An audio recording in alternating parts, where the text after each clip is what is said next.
Interrogation questions. Your detective will ask plenty of questions throughout the novel. There are techniques that he or she will use on the suspect. The primary goal is to get a confession, and sometimes it isn't easy. If you're out of ideas, struggling, or just plain curious, use the following types of questions when writing the story. Opening questions. The purpose of these questions is to break the ice whilst creating a relationship between the suspect and detective. Let's say your sleuth is named Michael.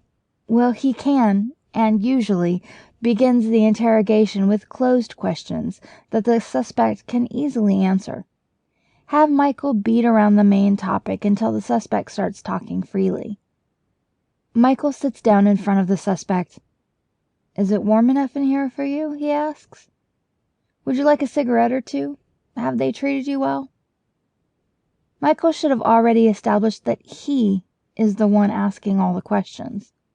If the suspect tries to ask questions back, maybe even attempt to take control of the situation, Michael would either ignore them or give short, snappy answers. Although your detective knows that maintaining a friendly or neutral demeanor is important. But then again, Michael doesn't necessarily have to go by the book, as long as he gets a confession. So he may allow questioning from the suspect. Thanks to reverse psychology, the suspect will think that they are not in trouble, and because of that, Michael will get more information out of them. Free narrative questions. Being the wise cop that he is, Michael will pick a subject, for example, a time and place or event, and then ask the suspect to tell him what they know about it. During the confession, Michael doesn't interrupt or probe the speaker. He instead allows the suspect to speak about the situation in their own words. Michael averted his eyes so the suspect wouldn't feel uncomfortable. "I hear you were on the platform when the victim near you fell on the tracks. Could you please describe what happened that day?" While the suspect is speaking, Michael shows a mild interest and does not become eager when they get into the relevant information. He listens for holes and contradictions to investigate at a later time, as well as indicators of inclinations, wants, and other motivators. Direct questions. Direct questions focus on specific items.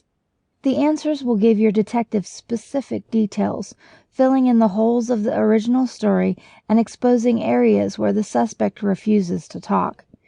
Therefore, it is important that your detective doesn't fill his or her questions with value-laden words.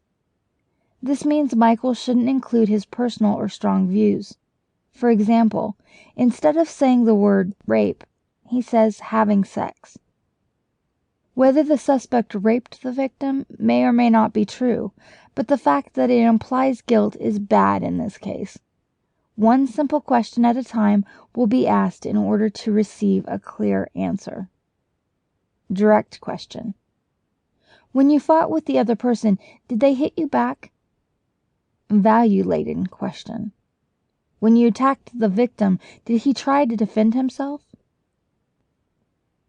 Double-checking questions. Have Michael ask the suspect multiple questions at different times about the same topic to see whether the answers support or contradict each other. He can appear foolish or confused to cover up his obvious repetition. When you went into the restroom, where was Alex standing? What was Alex doing in the bathroom, and where was he exactly? Michael scratched his head. Wait, hold on. I don't quite understand what you're saying. For the last time, please tell me what Alex was doing that whole time. If the answers are contradictory, Michael should cautiously probe further, asking more slanted questions that allow the suspect to expose themselves without realizing what is happening. Review questions. Michael will then summarize and test his understanding of what he heard up until now. First, he will state what he understands and then ask for agreement or further information.